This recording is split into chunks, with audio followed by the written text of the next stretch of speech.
When the alarm sounds in a long-term care home, who answers and how quickly?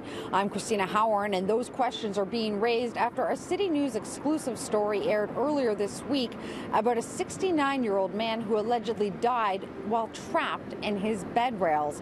Now, some say the home in question has a history of ignoring patient alarm bells. And while the province does have a rule that all homes must have a patient communication system, there are no regulations when it comes to response times.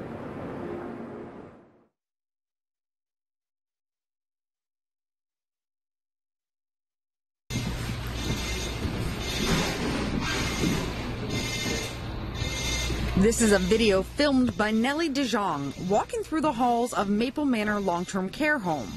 That sound, a patient alarm bell. You can see by the tape that there is absolutely no staff there whatsoever and very little residents, and that's because they're all parked in the room and the alarm is going in the background the entire time that I'm filming. Her mother only moved into the home last month, and already DeJong has become so frustrated with the care that she's filed complaints and started timing patient alarms. I've actually heard the alarms going, and I timed it, and it was 25 to 30 minutes before the alarm was answered. At some point I was frustrated and I said to somebody, "What is that alarm going on?" I knew full well what the alarm was, but I wanted to see what they would say, and her response was, "Oh, well, that's just a patient alarm bell for a bathroom bell." And so I just found I don't like the response time. Kevin McNeil is convinced his father's alarm bell sounded when he died earlier this month. Every time I was there, it worked fine. I'd get him dressed to go out, or he'd sit up, the thing would go off, pretty sensitive.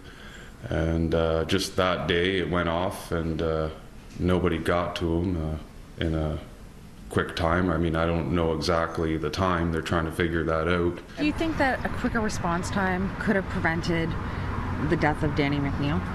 I absolutely believe that. I absolutely believe that.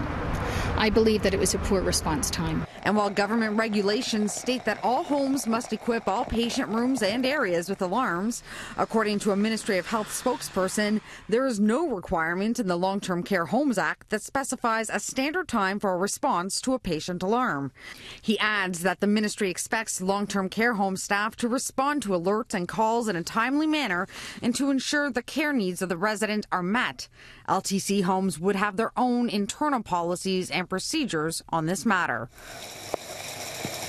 We asked Maple Manor's administrator repeatedly about their own best practices and guidelines for responding to patient alarms.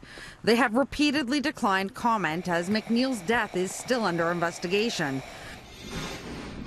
DeJong is shocked that the government doesn't regulate response times and believes that's one of several safety issues that needs closer attention. They could be choking, something could be going on, and there's nobody there. There needs to be a staff member, I believe, sitting with them at all times. And if there is an alarm going off, you need to address that immediately. McNeil's family is hoping that a final inspection report from the Ministry of Health and Long-Term Care will help to determine ultimately what caused his father's death and if steps could have been taken to prevent it.